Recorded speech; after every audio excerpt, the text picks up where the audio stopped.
खेले अवनी साथ टोली में रंग डाला बस चोली में।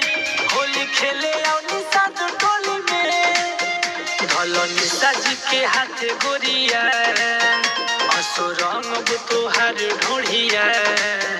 केहू बोली नहीं होली में होली खेले अवनी साथ टोली में रंग डालब तोरा चोली में। होली खेले अवनी साथ टोली में।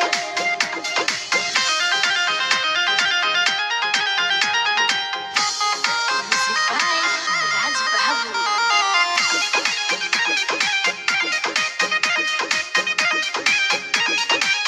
तू चल मोल हटोली मजा खूबे आई तो आज तोरा लंका में शंखा फूकई तो। तू चल मोल हटोली मजा खूबे आई तो आज तोरा लंका में शंखा फूकई तो।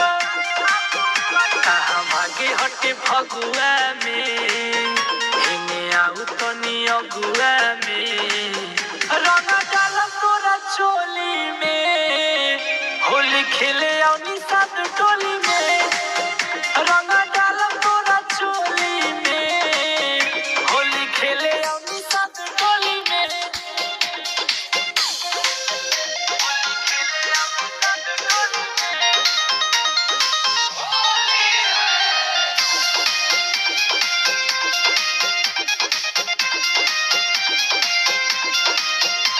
डाले के पिचकारी ते जाए के भीतर निषाद जी के हाथे हो जो पवित्र। डाले के पिचकारी ते जाए के भीतर निषाद जी के हाथे हो जो पवित्र। ज्योति सहनी नितेश रे दलिह करन मुकेश रे तू आऊ है ने कोली में। होली खेले अवनी साथ टोली में रंग डालब तोरा चोली में। होली खेले अवनी साथ टोली में।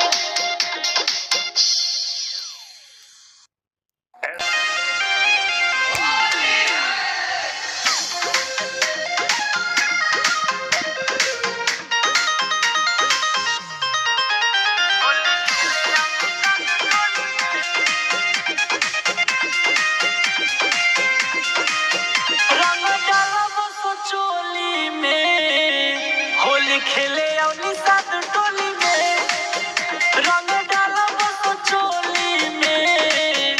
होली खेले अवनी साथ टोली में धलनी साजी के हाथ गोरिया असो रंग तोहार ढोढ़िया।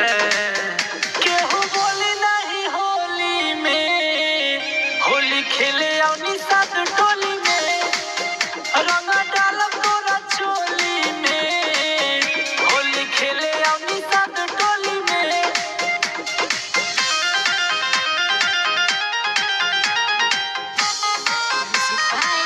राज बाबू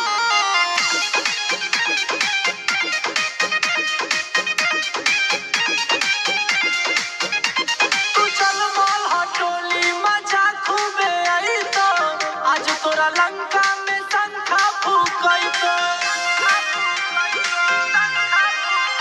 तू चल मोल हटोली मजा खूबे आई तो आज तोरा लंका में शंखा फूकई तो।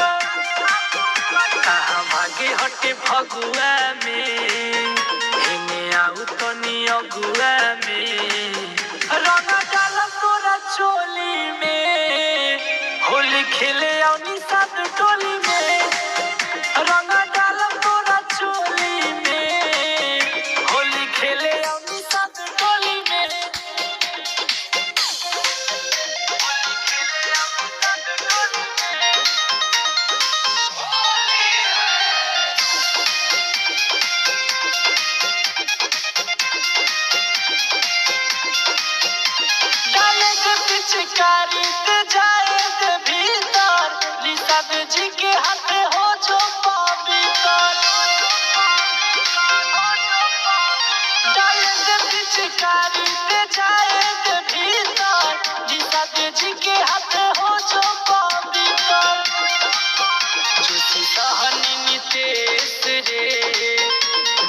करन मुकेश रे तू आओ है ने कोली में होली खेले